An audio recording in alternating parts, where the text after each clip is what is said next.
Jaya Radha Madhava Kunja Bihari Madhava Kunja Vihari Gopi Janaballabha Girivaradhari Gopi Janaballabha Girivaradhari Gopi Janaballabha Girivaradhari Jaya Gopi Janaballabha Girivaradhari Yashodanandana Vrajajan Anjana Yashodanandana Vrajajana Randana Yashodanandana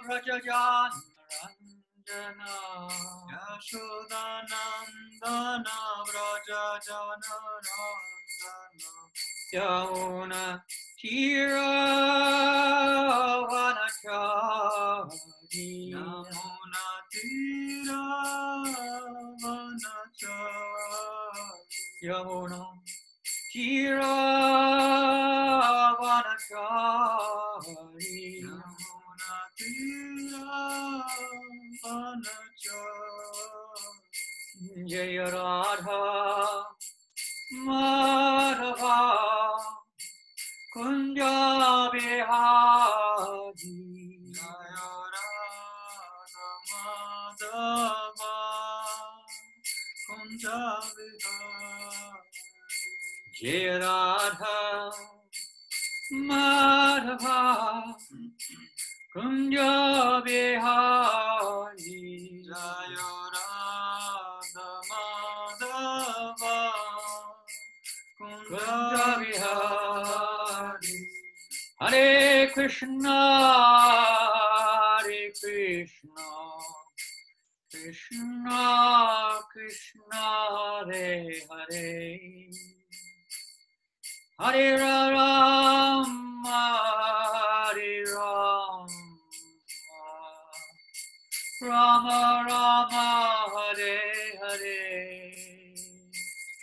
Hare Krishna Hare Krishna Krishna Krishna Hare Hare Hare Rama Hare Rama Rama Rama Hare Hare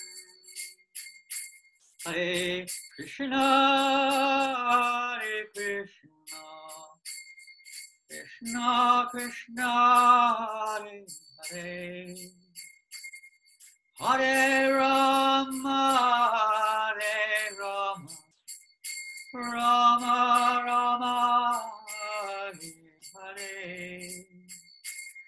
Hare Hare Krishna Hare Krishna Krishna Krishna Hare Hare Hare Rama Hare Rama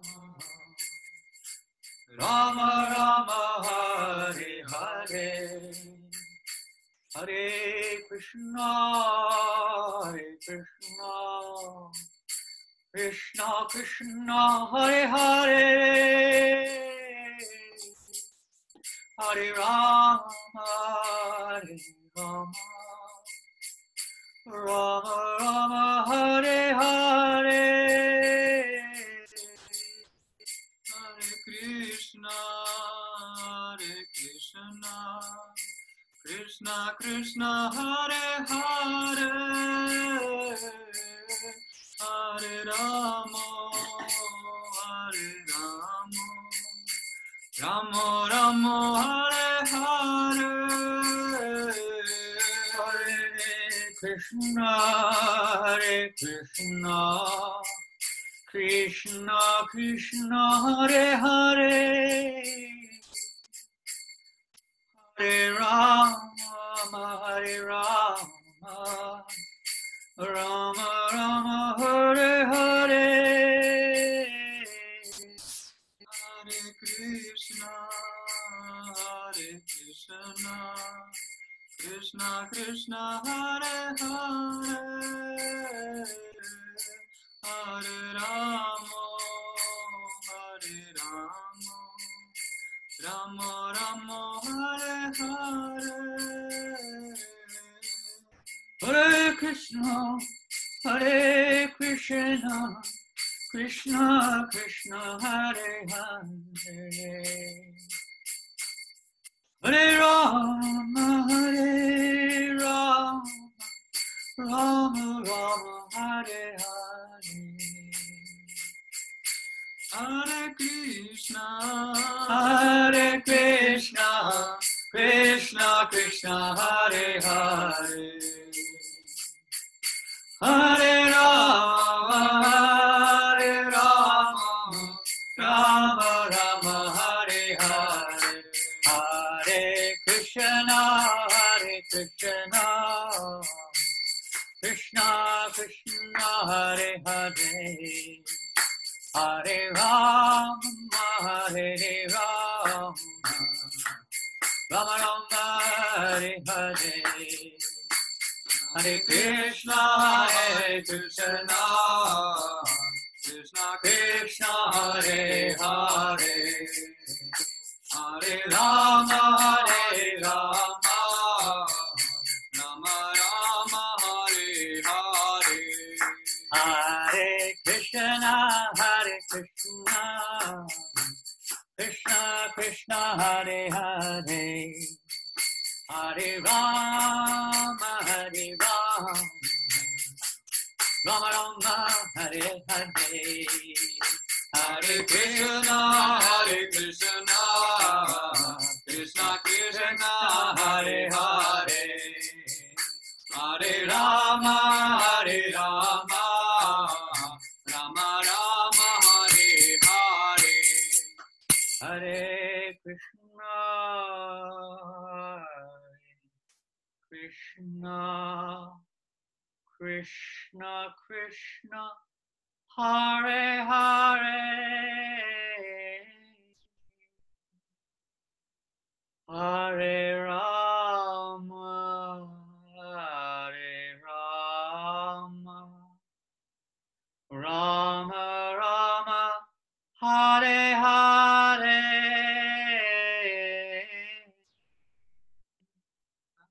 Hare Krishna, Hare Krishna, Krishna Krishna, Hare Hare, Hare Rama, Hare Rama, Rama Rama, Hare Hare. Jai Om Vishnu Pada Paramahamsa Parivajgacharya Shtata Satisha A.C. Bhaktivedanta Swami Prabhupada Ki, Srila Prabhupada Ki, Ananta Kota Vaishnavinda Ki, Namacharya Srila Haryasa Thakur Ki, Prem Se Gaho Sri Krishna Chaitanya Prabhu Nityananda Shri Advaita Gadadhar, Shri Vasadi Gaur Bhaktivinda Ki, Shri Radha Krishna Gopa Gopinath Shamakund Radha Kund Giri Govardhan Ki, Shri Vrindavan Dham Ki, Shri Mayapur Dham Ki, Jagannath Puri Dham Ki, Ganga Maya Ki, Yamuna Maya Ki, Tulsi Deva Ki, Bhakti Deva Ki, Samaveta Bhaktivinda Ki, Lord Chaitanya's Harinama Sankirtan Ki, Brihat Mridanga Ki, Srila Prabhupada Ki, Shri Radha Madhava Ki, Shri Radha Govinda Madhava Ki, Shri Krishna Balaram Ki, Shri Gaur Nitai Ki, Gaura Premanande! Oh, glorious to the assembled devotees. Oh, glorious to the assembled devotees. Oh, glorious to the assembled devotees. Oh, glorious to Sri Guru and Gauranga Blessed Sri Prabhupada. Namo Om Vishnu Padaya Krishna Prishtaya Bhutale Srimate Bhaktivedanta Swami Niti Namane Namaste Sarasvate Deve Gauravani Prachadine Nirvasesha Sunyavadi Paschachade Shatarine Jaya Shri Krishna Chaitanya Prabhu Nityananda Shri Advaita Gadadhar Shivasadi Gaura Bhaktivinoda Hare Krishna, Krishna Krishna, Hare Hare, Hare Rama, Rama Rama, Hare Hare. Hare Krishna, everybody. So nice to be with you all. Thank you for giving us your association today. Hare Krishna. Hare Krishna, everyone. On a very sunny day here at New Mayapur in France, with all the flowers, the roses are coming out. The rose garden is getting beautifully reorganized. All the bushes are being put into place. The gardens, some devotees are growing permaculture gardens and vegetable gardens and flower gardens, and the roof is getting fixed, and the orchards need someone to do them. We've got about 500 trees, I don't know, hundreds of trees, of fruit trees, but no one's looking after them. And there's a wonderful, wonderful facility here, New Mayapur, given to us by Srila Prabhupada. Just like you have a wonderful facility there in Leicester, well, serving Srila Prabhupada there in the heart of the Midlands, heart of England. So we're happy to be with you today, to enter into the heart, to enter into the, you could say, the safe era given to us by Srila Prabhupada of Srimad Bhagavatam, which is the light to light up all the darkness of this age of Kali, is the cure for all of our ills.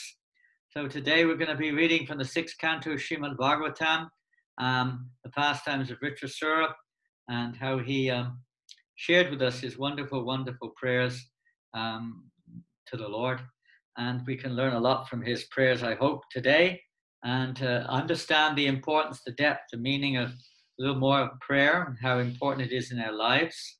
Sometimes in our movement, we don't take prayer in a such a serious way. We pray, but we don't necessarily consciously pray, or we're not conscious of what we're chanting. Oftentimes that's the case. But prayer is very much a conscious relationship being developed between the jiva in this particular world, we could say the conditioned soul, taking this opportunity to connect personally with the Supreme Lord. And the Lord will reciprocate. That's his nature, that he reciprocates according to the nature of our prayer, or the consciousness of our prayer. If we're not conscious of him, why he'll be conscious of us? So it's a matter of consciousness as well as, let's say, purpose also. So we're going to be reading these today, and Krishna, how much time do we have, Pradanda Prabhu? Or Rasikananda, what's our schedule, please? It's now, I don't know, different countries, but to me it looks like we have another hour and 15 minutes. Is that correct? That should be fine, Maharaj. Okay, sounds good. Confirmed by the non-moving living entities there. Okay, so we're going to move forward now. Om Namo Bhagavate Vasudevaya. Om Namo Bhagavate Vasudevaya. Om Namo Bhagavate Vasudevaya. Om Namo Bhagavate Vasudevaya. Om Namo Bhagavate Vasudevaya. Om Namo Bhagavate Vasudevaya. Hare Krishna. So if our host will be as kind as to put the verse which I suggested on the board up above us here. I think it's text number 24, if I'm not mistaken. Yeah, that's the one. So this is one of the prayers. It's not the first one, but it's one of the prayers of Vrtrasura, which we're going to chant today. Pardon? Oh, okay. I'm just wondering whether we should start with, maybe we should come up to this prayer. Oh, anyway, we'll start with it since it's on the screen. Okay, so we'll just read, I'll read through one line. You please repeat one line, Hare Krishna. I'll say one line, you say one line. We'll do that a couple of times and then we'll go on. Aham Hare Tava Padaikamula. Aham Hare Tava Padaikamula. Dasanu Daso Bhavitasmi Bhuyaha. Dasanu Bhavitasmi Bhuyaha. Manaksmaratea. I'll start again. Manaksmareta Supater Gonamste. Manaksmarata Supater Gonamste. Vinitava karma kurotu kaya. Vinitava karma kurutu kaya. Aham hare tava padaika mula. Amaretava padeka mula. Dasanu daso bhavitasmi bhuyaha. Dasano daso bhavitasmi guya. Manak smarata supate gunamste. Manahama smareta supate gunamste. Vinitava karma kurotu kaya. Vinitava karma kurutu kaya. Word for word. Aham, I, hooray, Hare, O my Lord, O my Lord, Tava, Tava, of your Lordship. of your Lordship. Pada Eka, Pada Eka, Pada Eka Mula, Mula, whose only shelter whose only shelter is the lotus feet. is the lotus feet. Dasu Anudasa, Dasa Anudasa, the servant of your servant. the servant of your servant. Bhavitasmi, Bhavitas, shall I become? shall I become? Bhuyaha, Bhuyaha, again. again. Manaha, Manaha, my mind. my mind. Smareta, Smareta, may remember. may remember. Asupate, Asupate, of the Lord of my life. of the Lord of my life. Gunan, Gunan, the attributes. attribute. Te, Te, of your Lordship. of your Lordship. Grinita, Renita, may chant. may chant. Vak, Back, my words. my words. Karma, Karma, activities activities of service to of you. service to you. Kurotu, Kurutu, may perform. may perform. Kayaha, Kayaha, my body. my body. Translation and purport by His Divine Grace, Srila A.C. Bhaktivedanta Swami Prabhupada. So this is Vrtrasura speaking here. He's offering prayers. We'll go back to the build up to these prayers in a little while, but basically, in the middle of the great battle with Indra, he's offering his prayers to his Lord, and not to Indra, but to the Supreme Lord. Oh, my Lord, O Supreme Personality of Godhead, will I again be able to be a servant of your eternal servants who find shelter only at your lotus feet? O Lord of my life, may I again become their servant, so that my mind may always think of your transcendental attributes. My words always glorify those attributes, and my body always engage in the loving service of your Lordship. Purport. This verse gives the sum and substance of devotional life. One must first become a servant of the servant of the servant of the Lord. Das Anu Das. Sri Chaitanya Mahaprabhu advised, and he also showed by his own example, that a living entity should always desire to be a servant of the servant of the servant of Krishna, the maintainer of the gopis. Gopi vatu padakamala dasa dasanno dasa. This means that one must accept a spiritual master who comes in the disciplic succession and is a servant of the Lord. This is very nice because this makes clearly what this means, that we accept a spiritual master in the disciplic succession who's a servant of his guru, who's a servant of his guru all the way back to Krishna. Under his direction, one must then engage one's three properties, namely his body, mind, and words. The body should be engaged in physical activity under the order of the master. The mind should think of Krishna incessantly, and one's words should be engaged in preaching the glories of the Lord. If one is thus engaged in the loving service of the Lord, one's life is successful. Hare Krishna. Okay, we can put the screen back on if you wish. Hare Krishna. So Vrtrasura, many of you are familiar with this interesting personality in the Srimad Bhagavatam, who in a previous lifetime was a devotee to a king. His name was Chitraketu. And he was cursed by Parvati to take birth in a demonic form. He willingly accepted that curse without any, let's say, just willingly accepted it. He had no, we didn't question it. He didn't challenge it in any way. And this was quite bewildering to Parvati. She thought he would get upset or beg forgiveness or something, but he accepted it as his deserve, as devotees may do. This is the mood of pure devotees particularly. That they simply take shelter of Krishna no matter what happens. They see Krishna's hand working therein. Then Chitraketu, of course, he left, understanding he would take birth as a demon. And Parvati was very inquisitive of her husband, Lord Shiva, as to how is this possible that he's behaving like this? He's just totally undisturbed, he's very equipoised. And Narayana Paraksave Nakutasthana Bibhyati.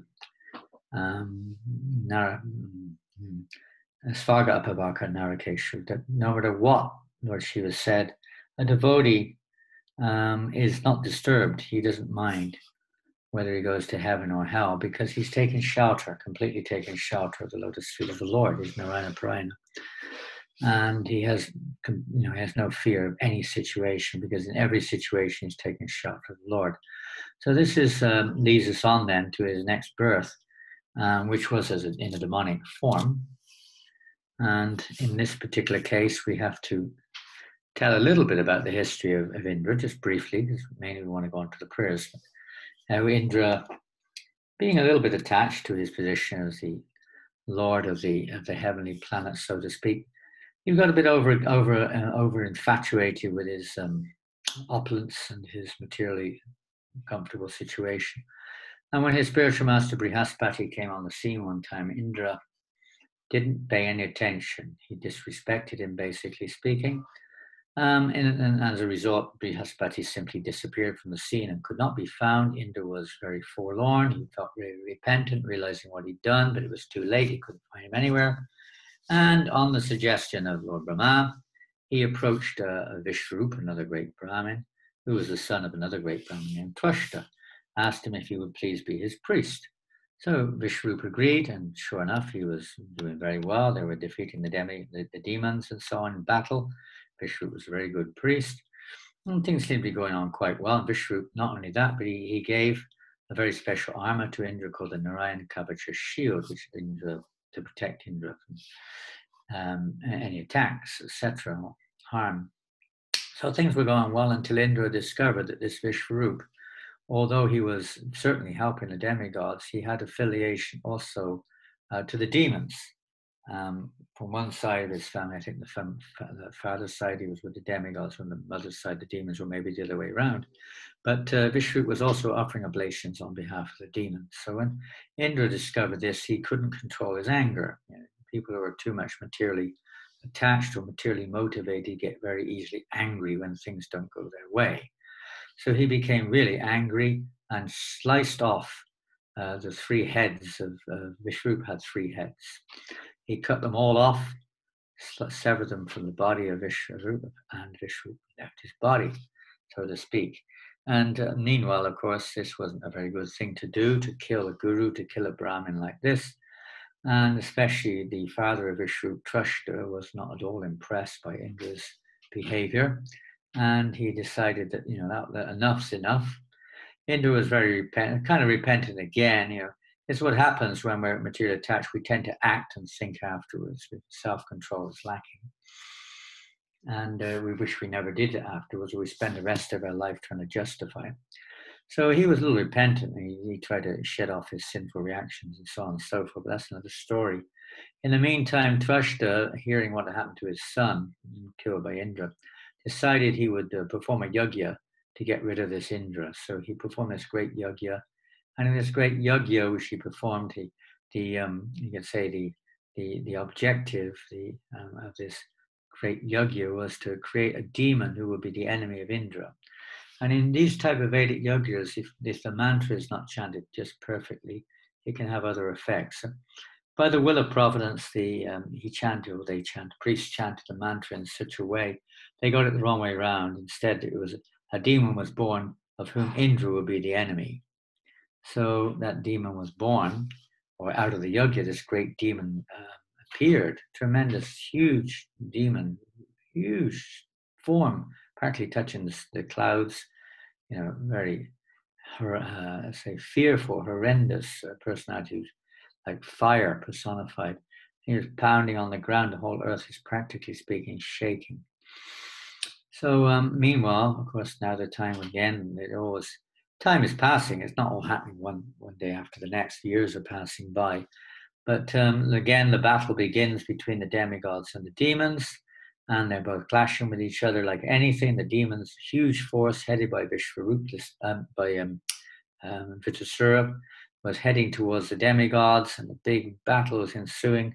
The demons looked almost invincible, but the demigods were also very powerful because Indra was there with his Narayan Kavacha shield, and so on and so forth.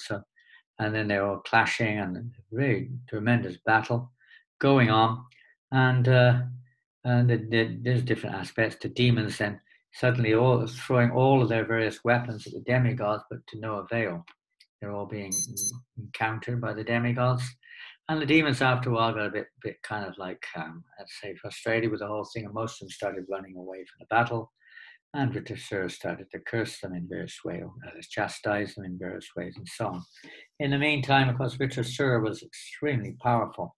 At one point of time, they seemed to be on top of the demigods, and Indra and Indra has thrown his club.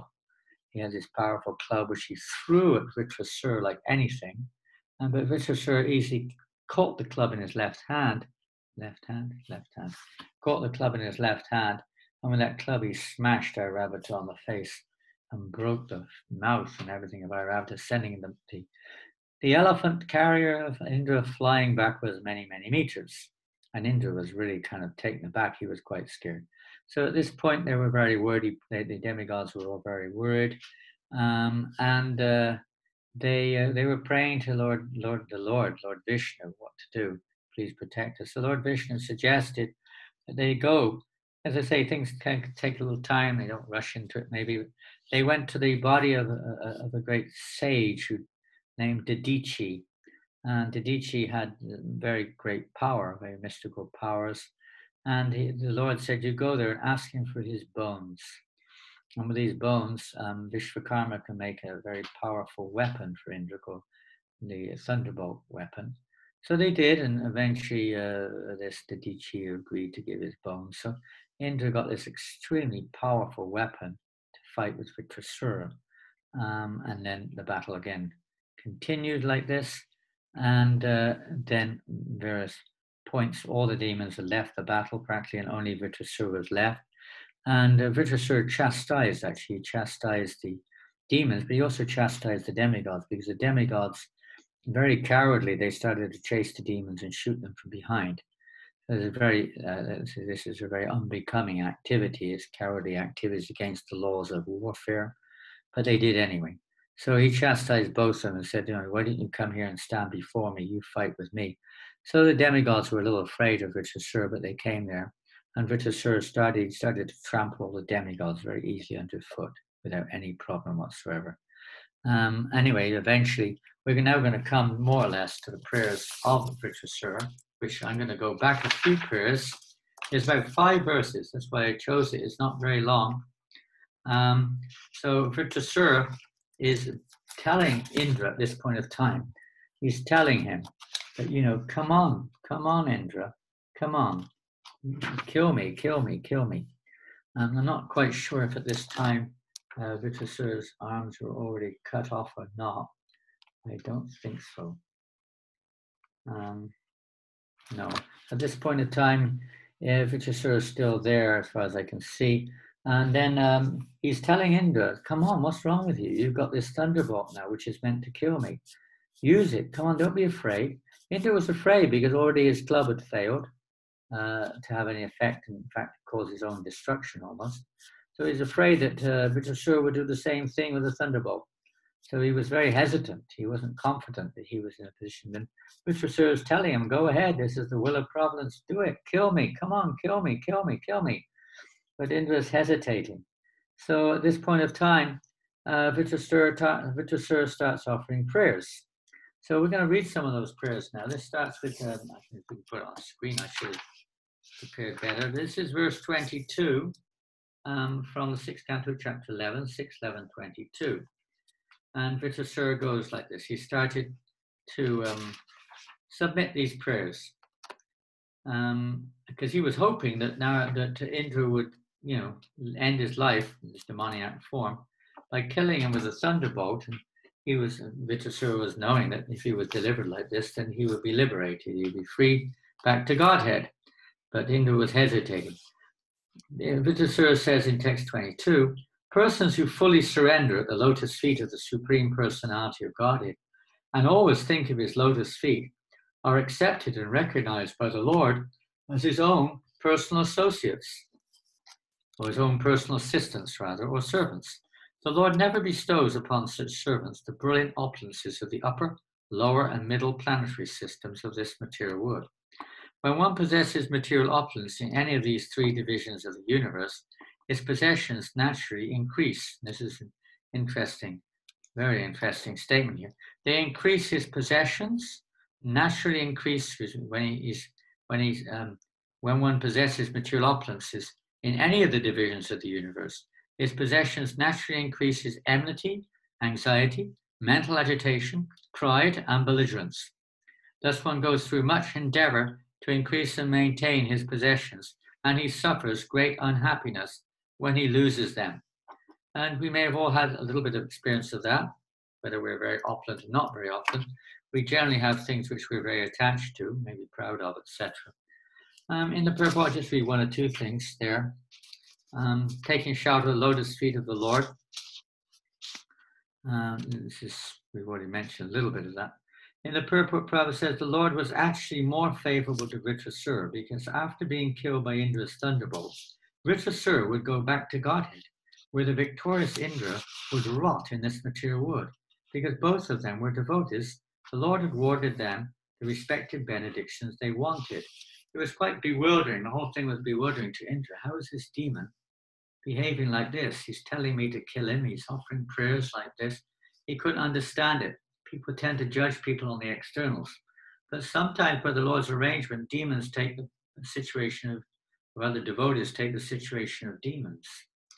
And Jaya Vijaya are another example of this. It was a purposeful arrangement. They wanted to fulfill Lord Narayan's desire to fight. So they purposely, I was reading this morning, they purposely behaved the way they did to invoke or fulfill this desire of Lord Vishnu, so that they would get cursed and they would then be able to oppose him and fight for the pleasure of Lord Vishnu. So they're always thinking of that. Their mood is always favorable for the pleasure of the Lord. So in this case, Chitraketu, he's a little bit of his own, but it was also for the Lord. He wants to attain the eternal position for the pleasure of the Lord. There's a little bit of prema mixed in there with it. But both of them, Indra, there's a big difference between Indra and Vrtrasura. One may think Indra is the demigod, he's the Sura, and Vrtrasura is the Asura. Externally, it appears like that. Bali Maharaj is another way. Internally, he's got devotion. Prahlad Maharaj was also born in a demoniac family, of course, although he was a great devotee. But sometimes this happens like this. And these associates of the Lord take these various positions. Even in Krishna Lila, of all people, it's described how Duryodhana was actually a devotee. Prabhupada describes this in one conversation, that Duryodhana was actually a devotee of Lord Balaram. That's why Balaram always favored him. He's one of his eternal associates, who's taking a demoniac role for the pastimes. So similarly here, Vrtrasura, of course, by the curse of Parvati, but internally, he's playing his role as a demon. He has a role to play. And here he's challenging Indra to try to break his pride. Krishna does this, to break the pride. Genuine prayers also help to break our pride. Like this prayer we just read just now, text 22. It helps us to realize that when things are not going well in our lives, we don't always get what we want. I had a letter today from one devotee somewhere, I don't know where, But he's saying, I've been praying, I've been giving donations, this, that, the other, but materially things have just not gone well. Please pray for me that everything may go materially well. Okay, Krishna may do that, but on the other hand, that's not generally what Krishna does. Now, if we look, for instance, in the 10th canto of Srimad Bhagavatam, when Srila Prabhupada was very much, let's say, responsible in his family life to try to maintain his family and his business, etc., history shows that things were always going up and down, and it just didn't seem to be going anywhere. And then Prabhupada saw this verse in the Srimad Bhagavatam in the 88th chapter, text number 8, of the 10th canto. The personality of Godhead says, it's a very famous verse Prabhupada quotes, Yashyaham anuvinami harishika danam shanai titodanam chajantyasya svajana dukha dukhitam. The personality of Godhead said, if I especially favor someone, I gradually deprive him of his wealth. Then the relatives and friends of such a poverty-stricken man abandon him. In this way, he suffers one distress after another. So what's the purpose of all that? Is it that Krishna, when he becomes frustrated, Krishna goes on, when he becomes frustrated in his attempts to make money and instead befriends my devotees, I bestow my special mercy upon him. This is a secret. As long as we're still entangled in this material endeavor to try to increase our material opulences and our material position, etc., then this opportunity eludes one. A person who has thus become sober fully realizes the absolute truth as the highest truth, the most subtle and perfect manifestation of spirit. And it goes on. Such a person then is eligible, you could say, to actually receive the mercy of Krishna through the media of the devotees. We see the same thing more or less explained in the Chaitanya Charitamrita when Lord Chaitanya is preaching to Sanatana Goswami in the 22nd chapter of the Madhya Lila. Krishna, and he's quoting, Lord Chaitanya is quoting, if those who desire material enjoyment or merging into the existence of the absolute truth in the Lord's transcendental loving service, they will immediately attain, I'll say that again. If those who desire material enjoyment or merging into the existence of the absolute truth engage in the Lord's transcendental loving service, they will immediately attain shelter at Krishna's lotus feet. Although they did not ask for it, Krishna is therefore very merciful. That's Krishna's will. Somehow or another, if a person is engaged in devotional service, they may not know it. They may not even be wanting to, but devotees trick them into it. Somehow or another, they engage. And gradually, they may have this opportunity to advance in Krishna consciousness, even though they didn't ask for it, because Krishna is very merciful. Krishna says, if one engages in my transcendental loving service, but at the same time wants the opulence of material enjoyment, he's very, very foolish. Indeed, he is just like a person who gives up ambrosia to drink poison. He's very foolish. As a devotional service to Krishna is the highest, most valuable gem of all. And much more than just praying to God for material opulence or relief from material distress or whatever it may be. People in general don't know that. Therefore, you could say secondary religious principles there emphasize more the material aspect or the mixed aspect of devotional service or worship of God, prayer, and so on, are mostly geared towards material objective or material purposes. Since I am very intelligent, why should I give this fool material prosperity? Instead, I shall induce him to take the nectar of the shelter of my lotus feet and make him forget illusory material enjoyment. This is, again, the Lord's mercy. He wants to free us from this, foolish endeavor to try to improve our situation in the material world. We have to live in this material world, but not that we should spend our lives and think God is an order supplier for that purpose. The nature of the two kinds of devotees, the Nishkama and Sakama. The Sakama Bhaktas, they generally speaking have this in mind. They're always thinking of how to improve my position, how to get my way, how to get some facility, how to get free of karma, how to gain liberation, how to get this, how to get that. So many different things, always about me and mine. The Sakama Bhaktas, Indra is a Sakama Bhakta. And then you have the Nishkama Bhaktas, those who are detached from that, have no interest in asking the Lord for anything in return, materially speaking. They just want the real fruit of worshipping, or the real fruit of prayer is to come to this platform of unalloyed pure, unalloyed devotional service. And Yavilasita Shunyam Jnana Kamadya Navratam. And that's their desire. They may have prayers in between, beside prayers of Haridas Thakur, who prays, my Lord, my dear Lord, O Mahaprabhu, please may when I chant your holy names, when I chant your holy names, may not be affected by any of the 10 offenses, and may I be able to chant in pure, Shuddha Nam. You may pray like this so that our devotional service becomes pleasing to the Lord, helps us to become eligible to move forward in spiritual life, knowing that the Lord knows our heart and He will give us what we need. Materialistic people have a tendency to be a bit more specific and judgmental. If the Lord doesn't give me what I want, then I'm not getting, He's not serving me, He's not doing His job, so to speak. A devotee never thinks like that. A devotee's success of a devotee is that they're taking shelter of Krishna. It's not that Krishna is giving us something in return. Because taking shelter of Krishna means we're advancing in devotional service. We're becoming dependent on Him and always under His protection. And so the Lord very kindly wants all of us to come to that position of taking shelter of Him and not just staying in this kind of mixed form of devotional service, but devotional service is devoid of any desire for material returns or liberation or mystic powers, elevation to higher planets.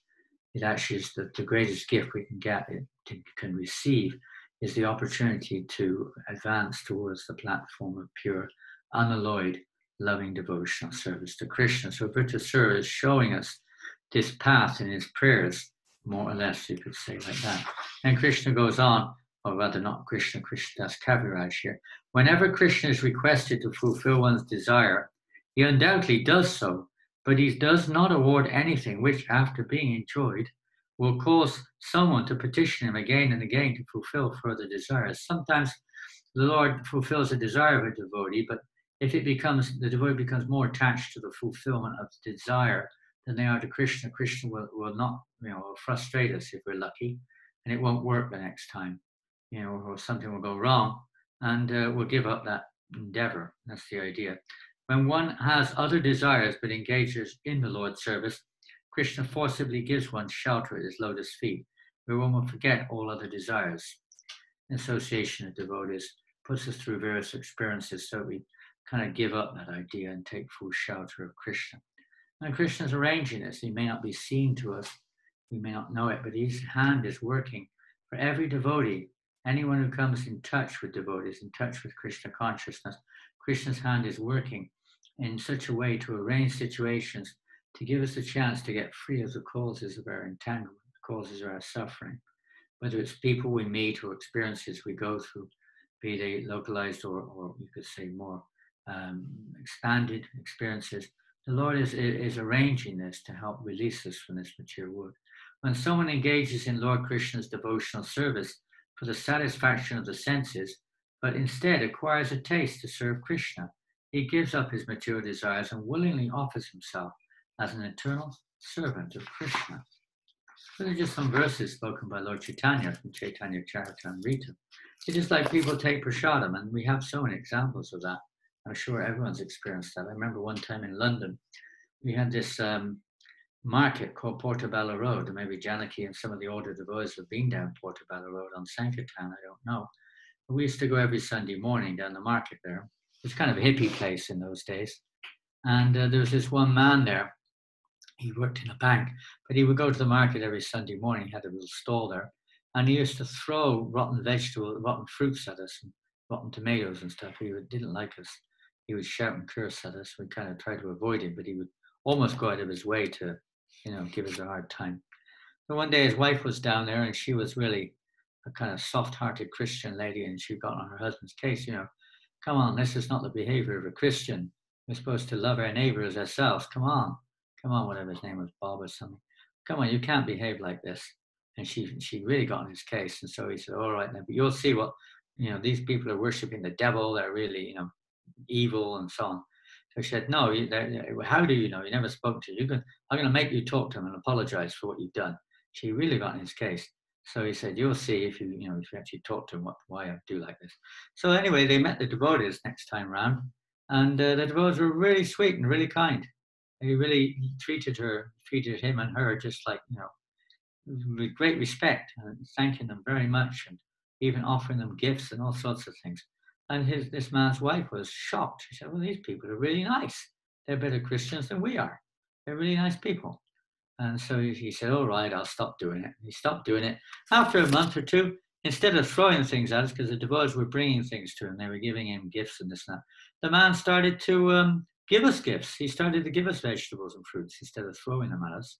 He would give us good ones. And after some time, they started coming to the temple. They started coming to the temple, and after some time, they started to do service. They got a taste. And after a while, Prabhupada gave them initiation. We got initiated together in Trafalgar Square. His name was Bhakti Pramod. He did a lot of service for Prabhupada. I think he long time passed away, but he did a lot of service for him. So like that, even if it's unfavorable, by the mercy of Krishna, the mercy of the devotees, they can come. So this is the mood of a pure devotee. It's good fortune. We're going to read on to the next prayer, which is text number 23 of the prayers of Vrtrasura. Our Lord, the Supreme Personality of Godhead. Notice he says our, because he's referring to Indra. He's also your Lord. He's our Lord, even though Indra was a sakama or materialistic devotee. Vrtrasura was a nishkama, a detached or a devotee who only wants to serve the Lord's will. Our Lord, the Supreme Personality of Godhead, forbids his devotees to endeavor uselessly for religion, economic development, and sense gratification. O Indra, one can thus infer how kind the Lord is.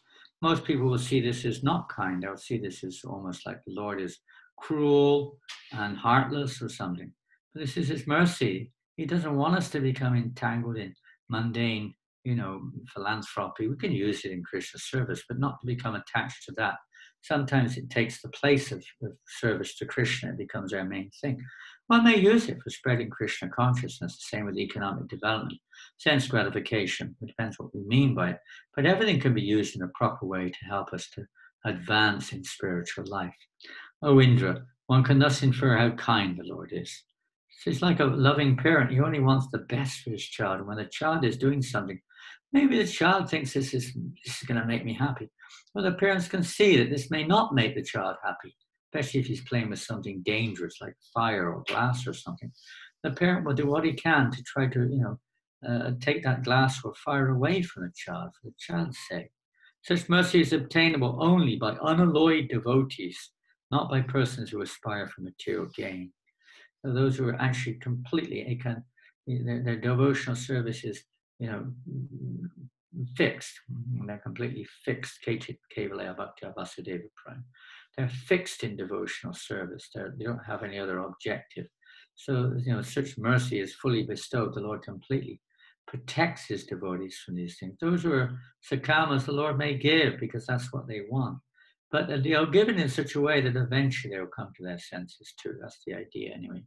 But devotees like Vrtrasura, he has no intention. So teaching us our prayer should be like this. It shouldn't be, oh, Krishna, save me, save me, save me, I'm in difficulty. Okay, that's all right, but that's not the prayer of an advanced devotee. It's not the real mercy of the Lord. Okay, I save you. So what? Now you're going to carry on that material body, but you still got to practice. It's like Ajamil. He was saved. He caught up Narayan. Krishna saved him from death, but he still had to prepare himself to go back to Godhead. He had to practice devotional service for a long time until he became purified in heart and awoken his love for Krishna. Not enough just to get free from suffering or attain some material results, what we think is right, because what we think is not pure. It's mixed with the modes of nature. There may be some degree there of service to Krishna, but it's generally mixed. So the Lord wants to take away the mixture, not the devotion. There's nothing wrong with a devotional practice in of itself, but because it's mixed, it's like mixing salt into sweet rice or something like that. We had an experience this lunchtime almost. But it's the Lord wants to take away that which is not meant to be there, that which is superfluous to the living entity. Srimad Bhagavatam is particularly for that purpose, to help us to realize what is what is favorable, what is unfavorable, what is superfluous to the soul's constitutional relationship with Krishna, etc. So different situations arise in our lives which are meant to help us to realize that or to push us in that direction. The Lord does that arrangement. O Indra, one can thus, O Indra, I think we read that. Such mercy is obtainable only by unalloyed devotees, not by persons who aspire for material gains. He's teaching us a beautiful lesson here. We shouldn't approach the Lord asking. Dhruva Maharaj, isn't a good example. Dhruva Maharaj approached the Lord for material returns. He was a young boy, he didn't know anything much. As such, he approached the Lord wanting a great kingdom greater than his grandfather, even greater than Lord Brahma. And by the grace of Narada Muni, he was able to get the darshan of the Lord. Narada Muni gave him his sadhana. He was doing it for obtaining a material gain. But because he associated with the pure devotees of the Lord, followed that pure devotees' guidelines, he was gradually becoming purified, and eventually the Lord appeared before him and touched him with his conch, touched him on his head, and Dhruva Maharaj suddenly became completely enlightened and had no more material desire whatsoever. When the Lord asked him, he knew what he wanted. So he's going to award him a material planet, which was a place which was greater than any other planet. The Lord would be there to protect him and all sorts of things. And then later on, we get a powerful position in the material world. So many things. But Dhruva Maharaj had no interest. He said, I approached you looking for broken pieces of glass, and now I have attained the greatest good fortune. Devotional service to you. I have no other desire other than to serve you, to serve your devotees. Prahlad Maharaj was also tempted, you could say, by Lord Nrsingadev after Lord Nrsingadev had killed Lord Hiranyakashipu. Prahlad Maharaj asked for a benediction. What did he ask for? Well, he could have asked for anything. The Lord was willing to give it. But he said, I'm not serving you as a business arrangement. I'm serving you simply because that's my position, to be the servant of your servant, the servant of Narada Muni. That's my only desire, is to serve your servant. He had nothing else in mind. He didn't want anything else. Of course, he asked the benediction for his father to kindly have mercy on him. But he had no personal ambition as such. He just wanted the opportunity to continually serve the will of the Supreme Lord, as the verse we're coming on to next emphasizes. The special mercy of the unalloyed devotee is that the Lord saves him from hard labor.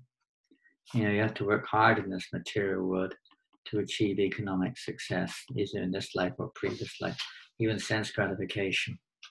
It's not that it comes by karma, but you have to work for it in the first place. And religion means rules and regulations, and behavior, and so people have to work hard to achieve their material goals. So Krishna wants to save, the Lord wants to save his unalloyed devotees. Mercies for the unalloyed devotees, that the Lord saves him from hard labor to achieve the results of these various things. Because Prabhupada says, if one really wants these things, the Lord awards them. If we really want it, it's like a child, that's why we're in the material world. Krishna didn't want us to come here, but we really wanted to turn away from him. So he gives us that opportunity, and here we are. Same thing now, if we want to go back to Godhead, of course, that opportunity is there. And if we want to stay in this world, that opportunity is there. The Lord's always trying to help us to change our intentions. And so the devotees are even more merciful in trying to change our intentions. So if one gets the great opportunity to associate with the Lord's pure devotees, the unalloyed devotees, then by serving those unalloyed devotees, one becomes very dear to the Lord. And then the Lord takes away all these material obstacles on our path, these illusory ideas of what we want to get out of devotional service, etc. So Vrtrasura in this verse is showing us the heart of an unalloyed devotee, one who's freed from any other motive other than service to the Supreme Lord, taking shelter of the Lord's lotus feet. Then we come on to today's verse, which we've already read, text number 24. I'll read it again. O my Lord, O Supreme Personality of Godhead, will I again be able to be the servant of your eternal servants, who find shelter only at your lotus feet? O Lord of my life, may I again become their servant, so that my mind may always think of your transcendental attributes, my words always glorify those attributes, and my body always engage in the loving service of your Lordship. The beautiful prayer of Vrtrasura. And Prabhupada says, sum and substance of devotional life. It shows the mood of a devotee, and it shows the means of devotional service. It's not something we can do independently or individually. It's in the association, satam pasangam mamavirya samvidam bhavanti vidkarna rasayana kataha. It's in the association of devotees that devotional service can be relished and can really be practiced. So he's demonstrating, or he's praying like this, to become, when will I be able to be the servant of your eternal servants who find shelter only at your lotus feet? There is no other shelter. Samasriti ye patapalavapavam hatpadam punya yashomai bhavambadiya vatsaparam param param param param yadvikdam natation. There's no other shelter in this world other than the lotus feet of the Lord, which is afforded to us by when the Lord's pure devotees come into our presence, will give their mercy, and then we can get that shelter. Shelter comes in the form of their words, in the form of their instructions, not just their direct association, but through their siksha, through their instructions, we can get shelter. And how that works, because they engage us, just like Vrtrasura is saying here, I come servant, so that my mind may always think of your transcendental attributes. My words may always glorify those attributes. Body always engaged in their loving service. This is the good fortune that we're engaged, even though we may not have the consciousness of an unalloyed devotee. The unalloyed devotees engage us in devotional service. So under their direction, that service becomes connected to Krishna. It's serving the servants of the servant, the mood of Lord Chaitanya, and freeing us from this bodily identification. By serving those great devotees, one gets great good fortune. The most good fortune by such service, one develops an attraction to hear and chant about Krishna, as Vrtrasura is saying here, that by becoming a servant, then my body, mind, words, everything engage in the service of the Lord. The pure devotees engage our senses. Devotional service is the engagement of our senses favorably in the service of the Lord. And that is done under the direction of a pure devotee of the Lord, who engages us in various ways, chanting, hearing, remembering, praying, worshipping, and so on.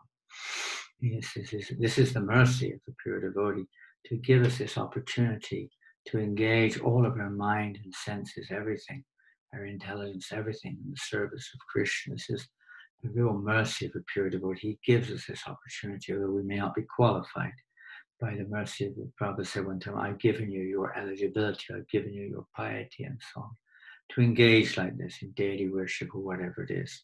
It's by the mercy of the pure devotee that our sense, and when our senses are engaged with Shikeshu, Shikena Bhakti Seva Uchite, then we become free of these falsities. Sarvupadi Vinyam Tatpatarvena Nirmalam. When our senses are engaged in Krishna service fully, in the service of the Lord, then we become free of all false identities. Our heart becomes cleansed. This is the mercy of the association of pure devotees. The mercy. So we should pray for that opportunity. And with the service teach, when will I again become the servant of your servants? When will that opportunity to be there? We're in a position to do it. We have to take that opportunity. This is a very humble position. I just want to be the boss who I serve only according to how I see it, but to become a humble servant of the Lord's representative. In this way, we become eligible to enter back into the kingdom of God. And because that pure devotee will engage us fully in devotional service, we don't have to come back again to this material world. So he's yearning for that opportunity to render that direct service to the Lord, to render service to the devotees. Oh, my Lord, he says in the next prayer, source of all opportunities, I do not desire to enjoy in Dhruvaloka, the heavenly planets or the planet where Lord Brahma resides, nor do I want to be the supreme ruler of all the earthly planets or the lower planetary systems. I do not desire to be master of the powers of mystic yoga, nor do I want liberation if I have to give up your lotus feet. This is the most valuable thing. And many of you may have heard it, but it's nice to hear it again. Radhanath Maharaj one time was staying in Vrindavan before he joined Srila Prabhupada's movement. And he was living there like a sadhu. And he was staying with one devotee a very sweet devotee, a resident there in Vrindavan, named Ganesham, in a very humble and simple situation. And Ganesham was very absorbed. He wouldn't take service from anyone. He wouldn't allow Radhanath to sleep, to wash his clothes or bring his water. He was elderly, nothing. And he would never say anything about his previous lifetime. But he was such an attractive personality, so full of devotional spirit. So Radhanath Maharaj was taking advantage of his association when he was in a Swami and then old Radhanath, Richard or something his name was. So he was taking advantage of this opportunity.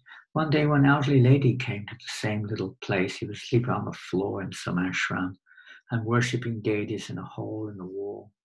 And this lady came along, and the lady was quite elderly too, and Radhanath Maharaj asked her who she was. She said, actually, previously, this was my husband. I found out where he was and I've come to join him. Now I've retired and I want to stay here and serve Krishna in Vrindavan. And Radhanath, this was amazing. She spoke English and she explained a bit about his history, a little bit about his history. He was so detached, and he really was a nice Kama Bhakta. He was so attached to his worship of his deities and everything. Such a wonderful devotee. One time Radhanath asked him what was he eating? He never saw him eat anything. So this Ganesham said, no, I have so much food. I've stored all in this cupboard. It's full of prasadam.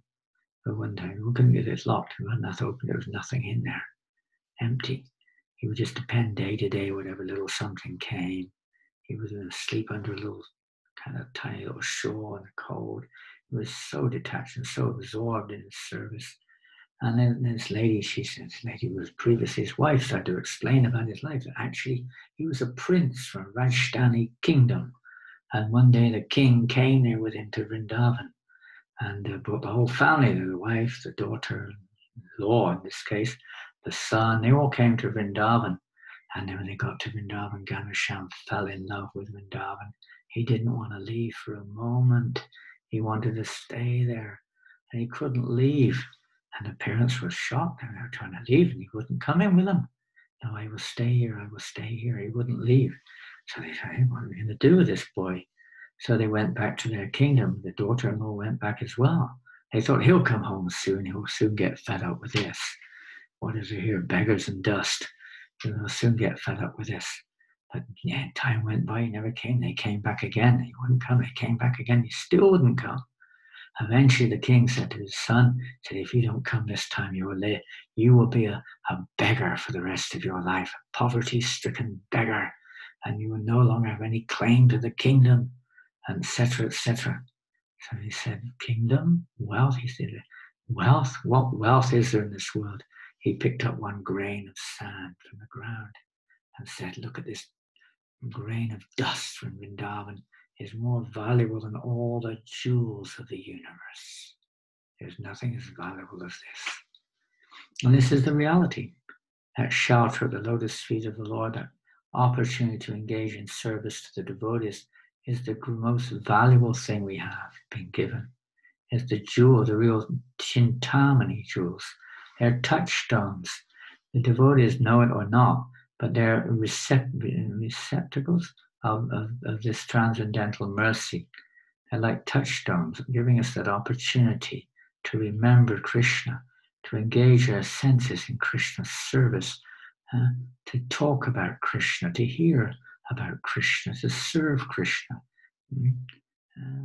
There's that beautiful verse, Savai Mano Krishna Padara Vindayo, Vichanksi Vaikuntha Gunana Varnane. On it goes, of Ambarish Maharaj. Cited as a perfect example of one who is fully engaged in devotional service, engaging in everything, his mind in thinking of Krishna, his tongue in speaking about Krishna, his body in hands in cleaning the temple, his body in embracing the devotees, his legs in going to the holy places, his ears in hearing about Krishna, his eyes in seeing the beautiful form of Krishna. His entire existence was engaged in relationship with Krishna. This is what the pure devotees, by their living example, give us this opportunity. This is the association, that this awakens the spirit within us. This is the real gift. This is the highest valuable thing of this human life, to get the association of a devotee, and in their association to be engaged in devotional service, the greatest good fortune, because this will cleanse our heart. And that natural prema, which is awakening in the consciousness of Vrtrasura, this unalloyed love for Krishna. I just want to be the servant of your servants, nothing else. You can do what you like with me, really. A little bit of a tinge of, I want to this and go here or whatever. But basically, this mood of just completely surrender. Do what you want with me, Krishna. This mood, by the service of those who have it, we may gradually come to that platform, although we still have material desires, material tendencies, material expectations, material judgmentalism, and so on. That may be there with us. But in the association, if we try to dedicate ourselves to the instruction of those pure devotees who are freed of all inebriety, nivritta trishna, vigiyamana, pravoshiti, chotamanobhirama, we try to engage ourselves in the service of those great devotees who have no material inclinations, nivritta trishna. And we hear from them pravoshiti, the medicine which will cure us of this material conditioning. What is that medicine? Uttama shloka bonana vadat. Is to hear the prayers of the pure devotees, to hear the message of Godhead. Through the prayers we can understand the mood of the pure devotees. They don't want anything in return, my Lord. The opportunity to pray to you, the opportunity to serve you, the opportunity to sing your glories, the opportunity to serve your devotees. This is all I want. This is all you need. Everything. Krishna reciprocates fully. It's natural. He'll give us the real thing. It's like approaching a billionaire and all you ask for is an ice cream. What would you like? I want an ice cream.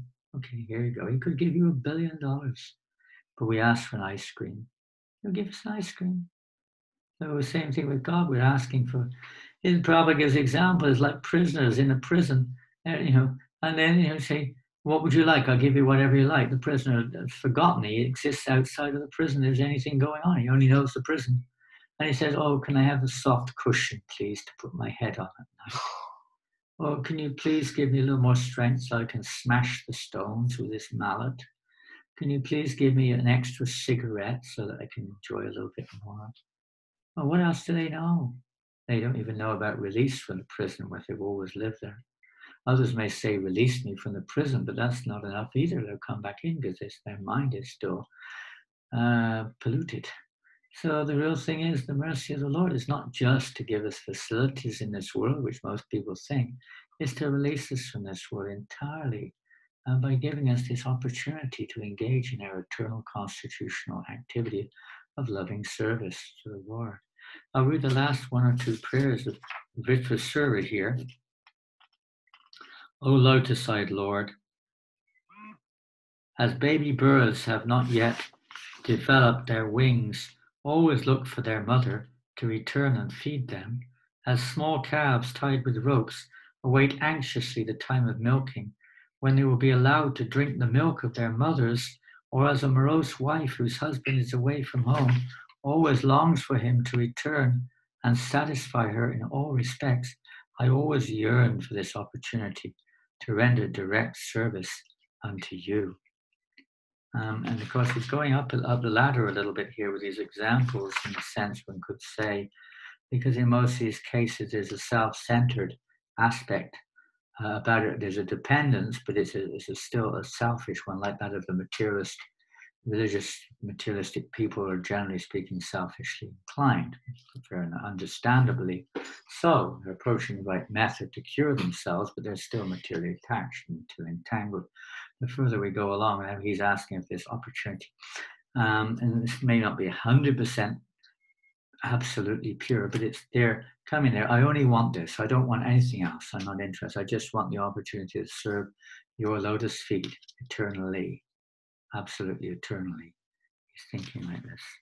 And the last prayer goes, O my Lord, my Master, I am wandering throughout this material world as a result of my fruitive activities. Therefore, I simply seek friendship in the association of your pious and enlightened devotees. My attachment to my body, wife, children, and home is continuing by the spell of your external energy, but I wish to be attached to them no longer. Let my mind, my consciousness, and everything I have be attached only to you. So now he's come to the point of completely letting go. He wants no other attachment whatsoever, even to family, to body, to mind, to anything. Just to you, my Lord, I have no other intention. This was his prayer. Now, these beautiful prayers are very interesting. I'm going to put this. We see sometimes even in songs of Bhaktivinoda Thakur, the same mood is coming through. These songs are like prayers also. But I'd like to read a little bit from the commentary on these verses from Vishwanath Chakravarti Thakur. And this is a commentary on the verse we read today, text number 24. And it's a very interesting commentary. What's the time? A very interesting commentary on text 24, where Vrtrasura wants this opportunity to, again, become the eternal servant to your servant, servant, servant. We hear this statement quite often. King Kulashekar had the same prayer, his beautiful prayers to become a servant of the servant, servant, servant, servant, servant, servant. And Lord Chaitanya said the same thing. So it's definitely the mood of pure devotional service. So in the commentary, I'll just read one little entry, very interesting. Because Vrtrasura is being encouraging Indra, kill me, please. Because Vrtrasura knows he's showing this in his prayers, even Indra's hearing it, that this is the real purpose, the real point. We should have no other desire other than, my Lord, I just want to serve you and your devotees eternally with no other goal whatsoever. And not only on no conditions, unconditionally, Vitikiya Pratita. This is the mood of a devotee, unconditional service like this. So he's in this mood, Vrtrasura, although he appears as a demon. Internally, he's in this mood. And he's convinced, he's completely confident that, because he's taken complete shelter of the Lord, he has nothing to fear, nothing to worry about. Kill me. I have no interest in this world. I just want to go back to the eternal state of consciousness, serving your devotees, serving you, my Lord. He's showing this to Indra and to all of us also. And he stood there on the battlefield. And previous to this, however, he was trying to invoke Indra to kill him, because he knew if Indra would kill him, he's freed. He's out of this body. That's it, finished, back to Godhead. So he's trying to get him to do that. But Indra's hesitating. So what am I going to do? This Indra's not going to do it. What am I going to do? I'm really stuck in this body or what? Or have I got to kill him or what? It's not fate that I should kill him. You're supposed to kill me. But he's hesitating. So then he prays like this. And this is one of the interesting facets of these prayers. Vishwanath Chakravarti points something out we may or may not have understood or even know about. But Vishwanath Chakravarti says that Vrtrasura is thinking like this. This is his thoughts. Oh, what will I say to this rascal Indra, who sees everything materially? It's hopeless. I'm trying to get him to, kill me, and he's not doing it. What will I do now? How will I get him to kill me? Therefore, I will make a request at the lotus feet of my Lord. So there's a little bit of a tinge there. He's approaching the Lord. Please, my Lord, inspire him to kill me. Quite an interesting prayer. But this was behind the prayers of Vrtrasura, this rascal Indra. What am I going to do with this guy? He's such a coward. He's so a weakling, so materially attached. How am I going to incite him to kill me? Come on, Indra, come on. He was a little afraid. It's like someone, come on, you want to fight? Come on then. Trying to incite us. So he was a little bit like that with Indra, but for good reasons. But Indra was scared. He was a little bit kind of doubtful about his prowess, about his capacity. So it took a little bit of inciting on the part of Vrtrasura, a bit of mercy from the Lord, and then of course Vrtrasura went for him, and Indra started then to get into action. So it's interesting. In the next, in the 26th verse, which was the verse we mentioned about little birds and hankering for their mothers and babies and so on and so forth, as you mentioned, and calves with their cows. In the prayer, I'll just read a few things. Interesting, food for thought. Vrtrasura says, though I long for you, attaining you depends on you. And that's an important point. We sometimes think I can do it my way, or depends on my following this and that. Well, it does, and it doesn't. It doesn't depend on us following. Prabhupada writes in one purport, he says, the awakening of our dormant loving affection for Krishna does not at all depend upon the mechanical processes of hearing and chanting, but depends wholly and solely on the mercy of the Lord.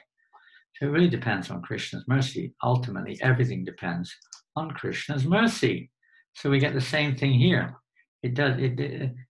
Though I long for you, attaining you depends on you. I can do nothing in this regard. Nothing. I can just try and hope and pray. Hope against hope, we sometimes hear. But it's ultimately is up to you. I can't do it on my own. It's not possible. We try to follow what we understand is the right thing to do. We try to develop devotional our character. We follow our rules and regulations and so on and so forth. But ultimately, it depends on Krishna's mercy entirely, wholly and solely. So, but he's showing us from our point of view also the platform where one can become a recipient of this complete mercy of the Lord, and actually having no other desire other than to please the Lord. It may be in the beginning it's just to serve the Lord. It may be mixed or unmixed, but it's becoming a purified desire of just only to serve the Lord and nobody else. And we have only taken shelter of the Lord. And when we come to that platform, he also says that I have no desire except your sweetness. He just wants, in this world, we're always looking for the sweet. We're always looking for something, some rasa, some taste in this world, some pleasure in our relationships, pleasures in this, pleasures in that. Is a reflection of the spiritual realm. It's understandable. But ultimately, we should just look for that sweet taste in relationship with Krishna. That sweet taste, which means with the devotees also, because it cannot be experienced without the association of devotees. That's how it's experienced, in the association of more advanced devotees, or in the association of devotees where we're following a more advanced devotee. And then he goes on many things, but I'll just read a few of them. Just as the wife, using all her senses, desires to make a husband happy, and also desires to make all of her senses happy by her husband's beauty, sweet voice, qualities, actions, and joking, so I also will serve you, and you satisfy me. So there's a tendency there, a little tendency. I want to be in this service to you. I also want to experience some pleasure there, so to speak. There's a little bit of that there, but it's service to Krishna. And it goes on. The next verse, he says, wandering in the wheel of samsara by my karmas, I want to be attached to the devotees of the Lord. Please, please fulfill this desire. And my attachment be transferred, just like Lord Kapila we were reading the other day in the class, Prasangamajaram Pasham, that the greatest entanglement for the living entity in this material world is their attachment to material sense objects, to sense gratification, which is represented by materialistic persons. When that same attachment is transferred to the self-realized soul, that attachment becomes a cause of our liberation from this world, freedom, freeing us, transferring our attachment to the self-realized soul.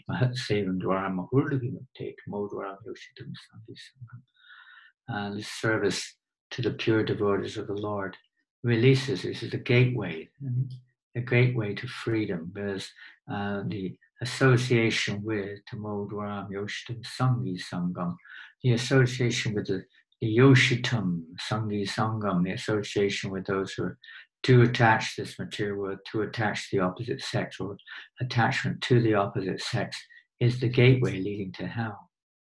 We may think that's the gateway leading to our happiness, but it's actually the gateway to hell.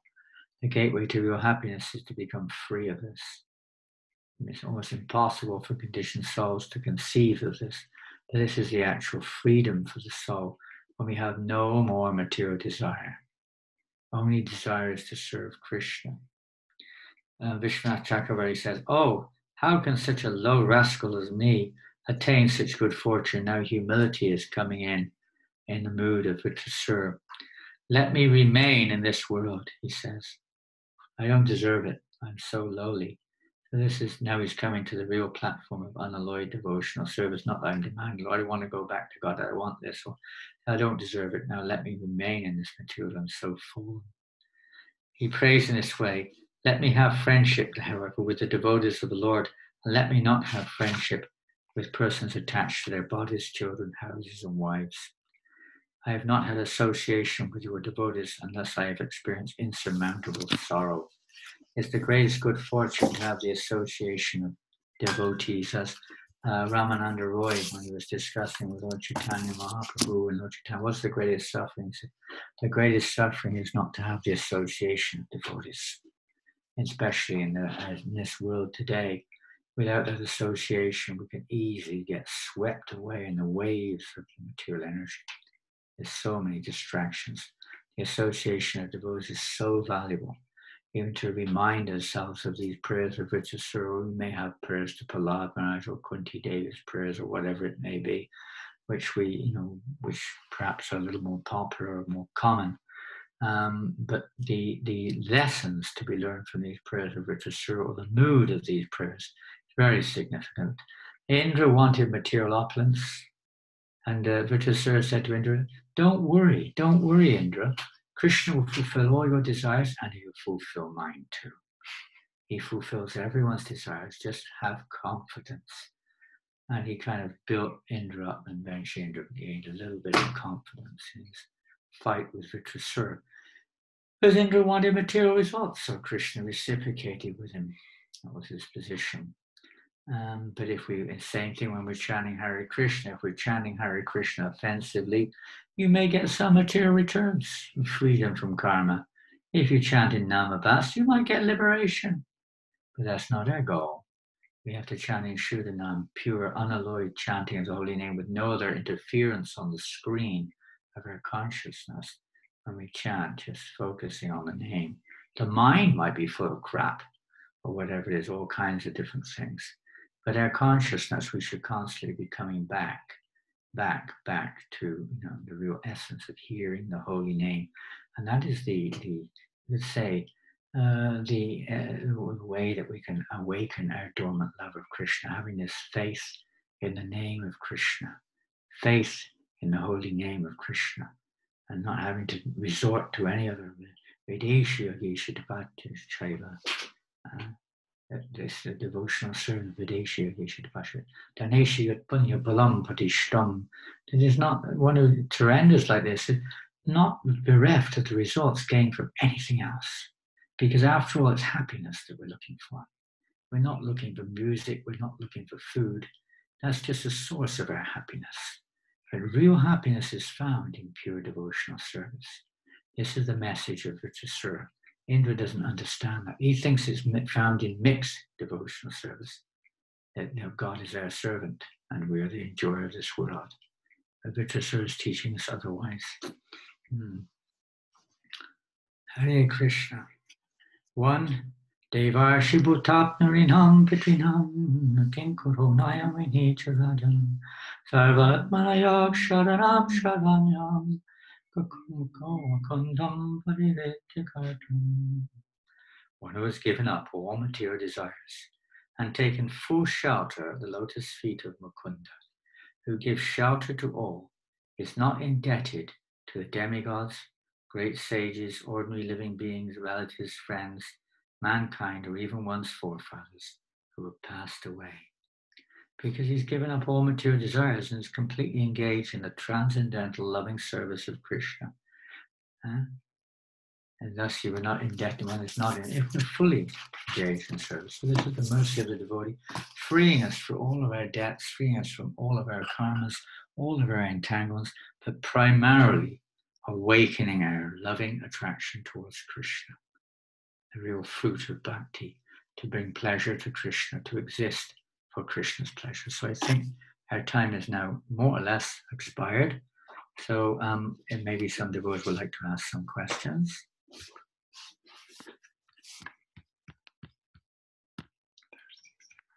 I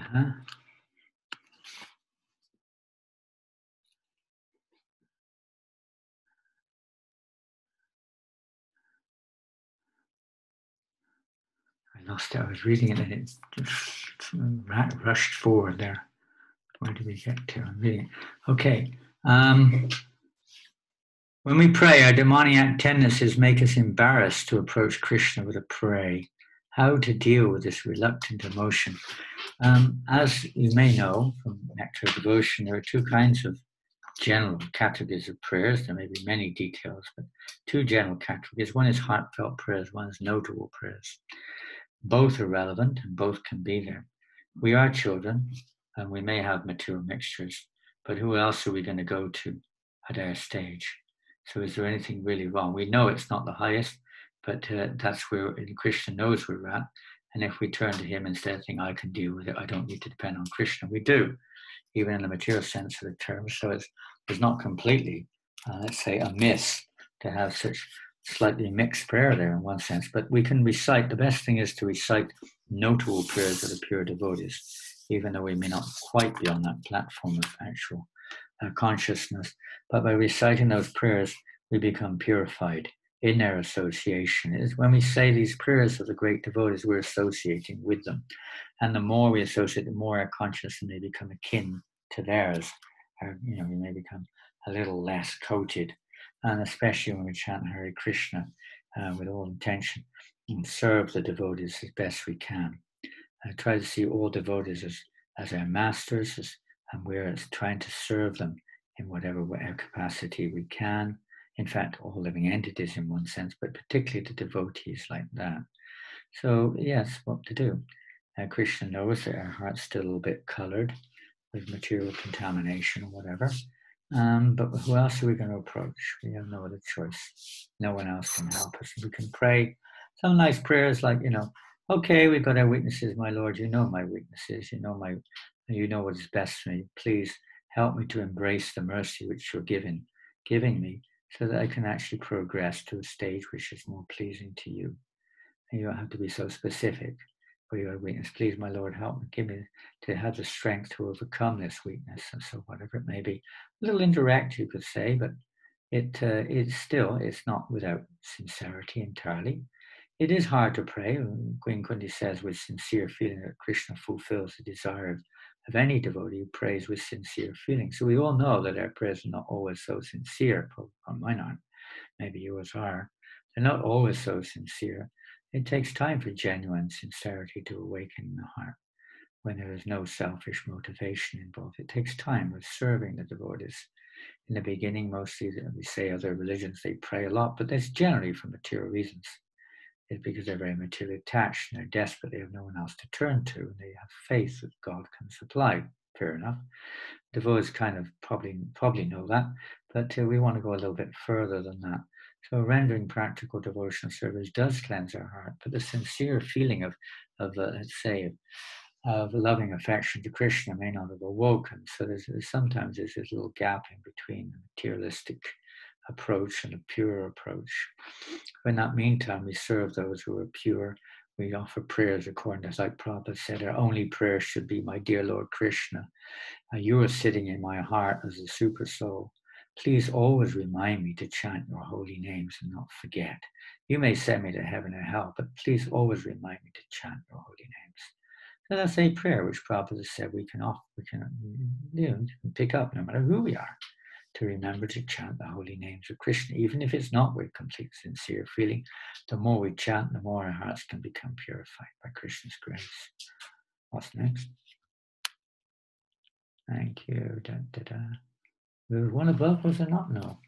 This sort of story shows that anyone can take up back to yoga. Some may say there's some merit stigma before being a non-believer, before really appreciating the value of Krishna consciousness. And well, okay, I don't know if you can read it. Vrtrasura's story shows how anyone is eligible to take up bhakti yoga. Thank you, good point.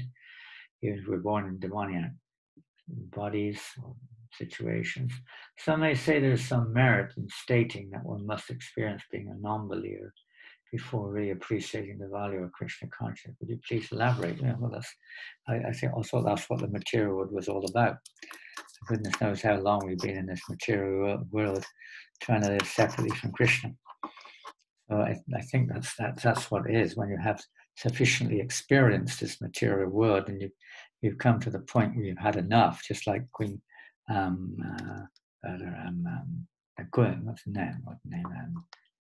Devahuti. in the pastimes with Devahuti and Kapila Dev, how she's completely sick of this material world, the so-called pleasures of this world. She's sick of it. She's had enough. She's experienced it enough. Enough is enough. Now, and when you feel really to the degree that we feel like that, and sometimes we need reminders, sometimes we think it's all right, then Krishna gives us a good boot, a good kick. The idea of the material energy is primarily for that reason, to help us to come to our senses, to realize. So we're all experiencing that position of a non-believer, and now we're having the position to, using your terminology anyway, to become a believer, although it's not the right word, to become a servant of the devotees. We're getting that chance now, and it's not by chance that we're getting the chance in one sense. It's by the mercy of the devotees, but it's also we have to be willing to take that mercy. And if we're too much attached to the material world, we generally don't take it very much. At least we make it a beginner's sample. But if we really want to dive in there, then we have to really think, no more interest in this material world. It's enough. I've had enough. It's just, it's just not on.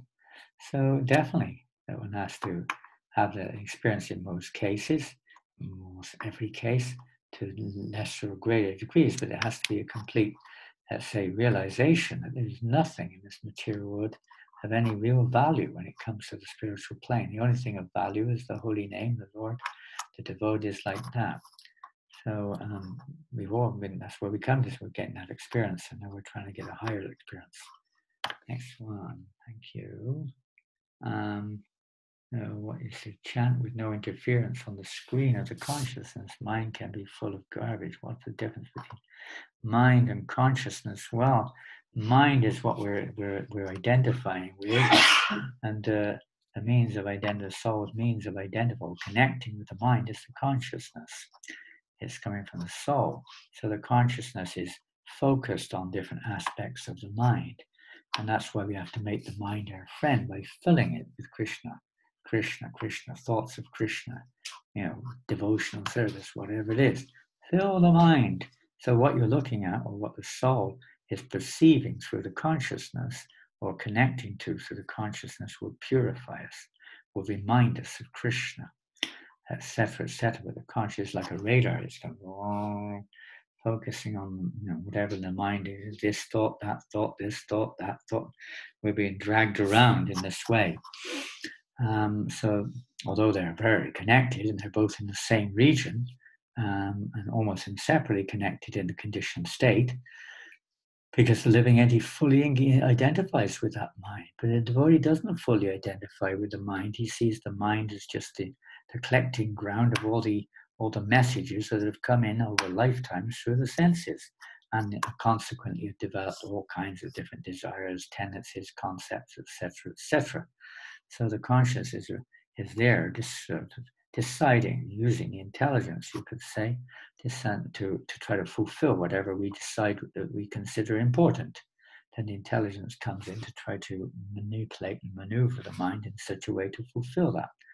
It depends what we put our consciousness on, what aspect of the mind we're drawn to. So the devotee is always trying to draw us towards Krishna. And the scriptures are trying to also step by step draw us in that direction of Krishna, the Guru, etc. Everything's to try to bring us closer to Krishna. And so that our consciousness becomes focused on Krishna. Just become conscious of me in all situations, no matter what's in the mind. For a devotee, even if there is a lot of stuff from the past, the devotee is still trying to be conscious of Krishna, seeing Krishna in relationship to that situation.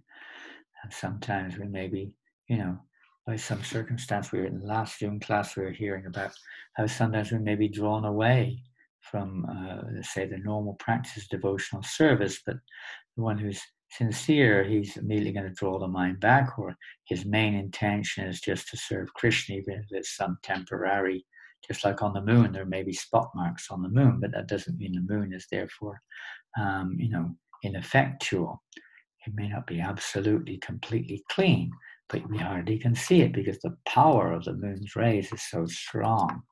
So we have to come to that Tivena Bhakti Yogini. We have to come to that powerful stage of devotional service by associating with those who are strong, by hearing and chanting and serving under their directions. we may also become strong so that our consciousness does not waver onto the unbecoming things which come up in our mind due to present or past circumstances. Now, Krishna for devotee is testing the devotee, is not entirely karma in any way. It's actually Krishna's arrangement just to help us to turn to him, to remove these tendencies, these desires in the mind, which cause us to be, or which tempt us or cause us to go in the wrong direction when we put our consciousness on those. So Krishna's arranging it so we become, oh no, free of that. We don't want, we lose our taste for the material world, or we lose our attraction to try to become, materially situated, or even the liberation, etc., etc. And on the positive side, in the association with devotees, we can start to develop a bit of the pleasure which they're experiencing, because their hearts are full of Krishna Katha and Krishna conscious thoughts. So when we're in an association, that rubs off on us, and we start to make a sincere endeavor to follow in their footsteps and behave the way they do, and do the things they do, and try to hear from them, and try to chant more and more, and try to remember that everything we do is for Krishna. We try to reprogram our minds, renovate our minds, so that instead of being full of all separate desires, etc., to more and more desires, using our mind to assimilate more and more desires or thoughts about Krishna, more and more and more. And the more we hear about Krishna, the more the mind will become full of Krishna, and the more wherever the consciousness looks, there will be Krishna. That's the idea. Hare Krishna. Anything else? Maybe we're up. Maybe our time is up, I think, isn't it? Oh, we're overtime. We don't get paid for overtime. We get fined. Hare Krishna. So, Prajumna Prabhu, are you there? Hare Krishna Maharaj. Yes, I am. Thank you so much. That was beautiful. Really, really, really. Yeah, the weather must be good there. Is it good? It's very good. Yes, it's very hot. That's why you're saying it's beautiful, because the weather is nice now. I know. Now, your words were beautiful, and your insights on the prayers were beautiful. So thank you so much for being with us today. All the beautiful devotees are there. What can I say? Many beautiful devotees are out there. I don't know a lot of them. I know a lot of them, and I don't know a lot of them also. But thank you all very much, and we wish you all the best in your spiritual lives, and remain forever locked down at the lotus feet of Krishna. Don't leave Krishna's lotus feet, which means the devotees, which means the merciful service that they give us, and the words that we hear from them. Stay always locked down at their lotus feet, and we'll be safe. I'm sure of that. And they have such a nice sangha there in Leicestershire, Derbyshire, Nottinghamshire, wherever you're from up there. Just stay in that association. There will be ups and downs. There will be misunderstandings because we're conditioned souls. But if we put Krishna in the center, we can have unity in that diversity. Otherwise, we have diversity and no unity. So we really want that unity, that unity between us. We're putting Krishna in the center, and that makes, as Prabhupada says, when you make a nice flower vase, or if you only have one flower type, that's kind of nice, but it's a bit boring. But when you have many compatible flowers with leaves in between, and it's done nice decoration, then it becomes very attractive. So that's, if we put Krishna in the center more and more, Radha Madhava, wherever we're from, in the center, and see how Krishna's hand is working. And then in every situation we can be, we can be safe, and we can appreciate how Krishna's kindness is coming through. Take advantage. Hare Krishna. So devotees from Singapore, devotees from New Zealand, devotees from England, of course, devotees from Germany, devotees from Philippines, from Australia, from India, Germany, America, many from Leicestershire, but there's devotees from all over the place here, from India, so many places, even as far afield as Newcastle and York, I see there, my goodness. From France, we have France there also. And Hare Krishna. I know where else you're from. Oh, America, there's another America there, USA. There's in Malaysia. Malaysia ki jai. Hare Krishna Savadra. Hare Krishna. Hare Bol. Okay, well, I wish you a Hare Bol. Everyone can put their hands up and aloud. We won't get much sound. Hare Bol. Haribol.